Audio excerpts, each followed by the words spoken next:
Hola a todos, hace un poco de química. Hoy vamos a hablar de los cambios de estado. Y empezaremos con las características de los cambios de estado. Un cambio de estado es un cambio físico, es decir, no cambia la naturaleza de la sustancia. Vamos a seguir teniendo la misma sustancia, es decir, las mismas partículas. ¿Qué es lo que va a pasar si estamos en estado sólido, líquido o gaseoso?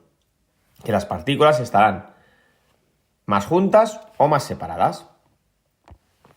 La temperatura a la cual se produce un cambio de estado a una determinada presión se denomina temperatura de cambio de estado, lógicamente.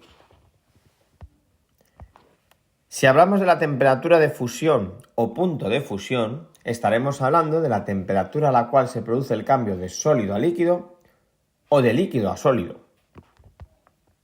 Y si hablamos de la temperatura de ebullición o punto de ebullición, estaremos hablando de la temperatura a la cual se produce el cambio de líquido a gas o de gas a líquido. Durante el cambio de estado, la temperatura nunca cambia. Mientras esté produciendo el cambio de estado, veamos que coexisten dos estados, por ejemplo, sólido y líquido a la vez, entonces no estará cambiando la temperatura. ¿Qué es lo que ocurre?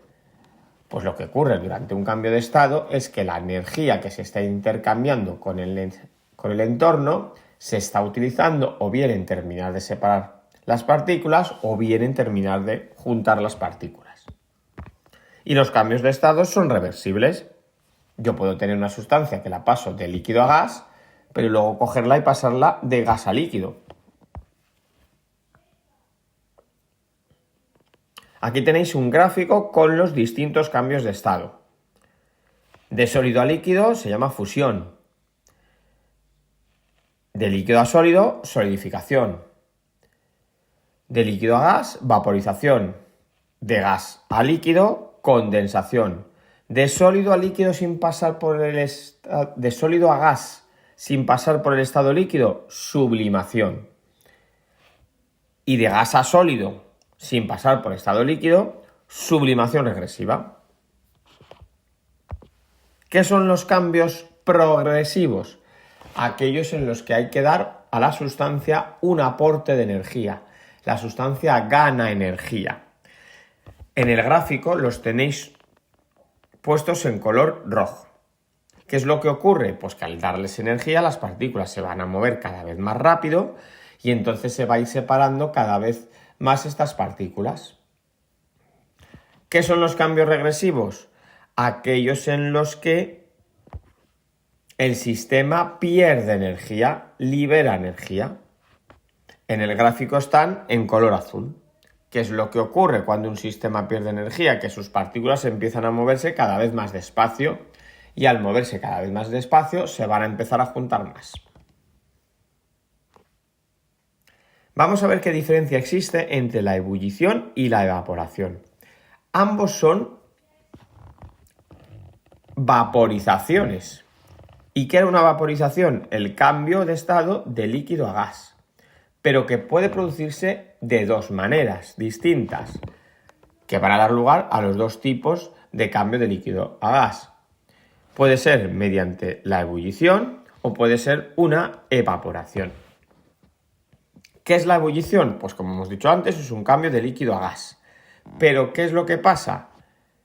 Que se produce a una determinada temperatura característica de cada sustancia, la temperatura de ebullición. En el caso del agua, a 100 grados. En el caso del alcohol, a unos 78 grados. Y además, se produce en toda la masa del líquido.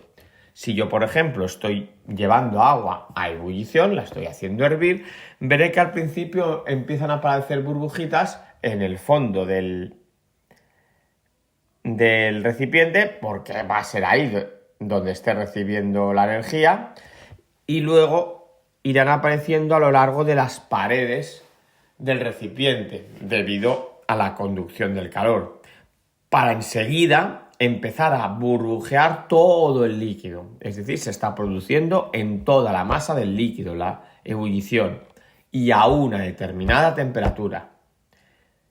¿Qué ocurre en la evaporación? Bueno, pues que también es un cambio de líquido a gas, pero en este caso ocurre a cualquier temperatura, a temperatura ambiente. La ropa se nos seca tanto en invierno como en verano. Lo que pasa es que en invierno tarda más, pero se nos seca. Y es un fenómeno que solo se produce en la superficie del líquido. Por eso tendemos la ropa bien extendida, no la tendemos amurruñada, para que haya más superficie de contacto con el aire. ¿Qué es lo que ocurre en la evaporación? Todas las partículas del líquido se mueven, tienen lo que se llama agitación térmica, pero las que están en la superficie, uno de esos posibles movimientos que pueden tener es hacia arriba, es saltando al aire. Vale, pues si se produce ese salto, se estará produciendo el cambio de líquido a gas, porque esa partícula que ha saltado al aire ha pasado a una zona de gas, es decir, ha pasado al estado gaseoso. Cuanta más superficie tengas el líquido, más cantidad de agua se evaporará. Hablemos ahora de las gráficas temperatura-tiempo o de las gráficas energía-tiempo o calor-tiempo, es decir, gráficas de cambio de estado. Primero tenemos que recordar que al aumentar la temperatura de un cuerpo, al darle energía, va a aumentar la velocidad de las partículas de esa sustancia. Y por lo tanto van a disminuir la fuerza de atracción entre esas partículas. Cada vez van a estar peor atraídas.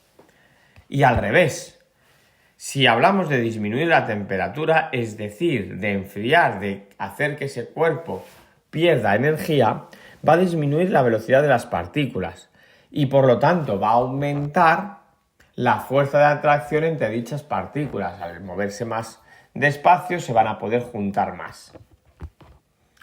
Según esto podemos tener los siguientes esquemas: temperatura-tiempo o energía-tiempo, las gráficas de cambio de estado.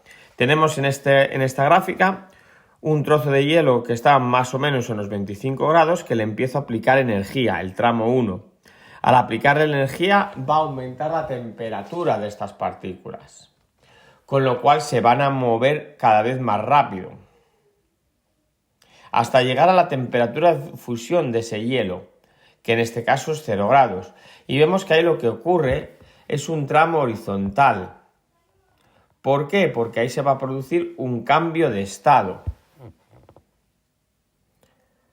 Ya lo tengo a la temperatura de fusión y ahora las partículas lo que quieren terminar de hacer es terminar de separarse entre ellas. Por eso la energía que se utiliza una vez que se ha llegado al punto de ebullición, en este caso de fusión, es la energía necesaria para terminar de separar las partículas.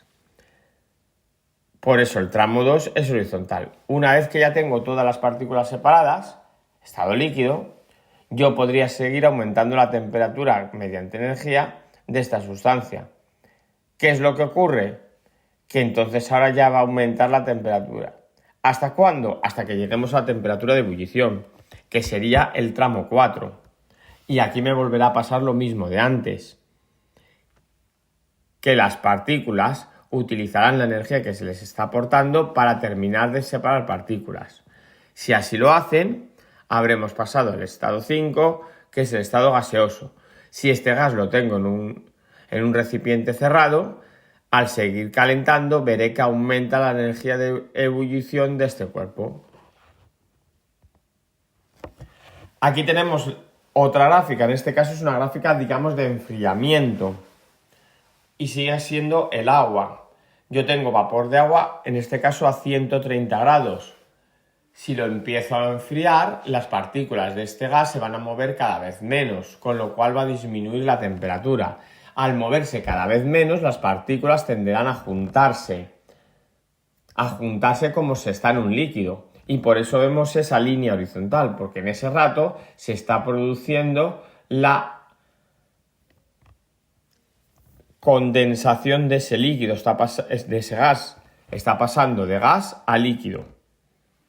Está utilizando toda la energía que intercambia con el exterior en terminar de juntar las partículas hasta dejarlas como en un líquido. Si yo luego a ese líquido le sigo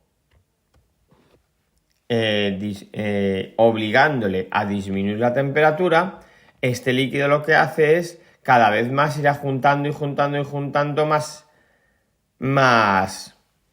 las partículas. ¿Hasta cuándo? Hasta que llega a estar como en un líquido. Y así sucesivamente. Y con esto y un bizcocho, hasta luego.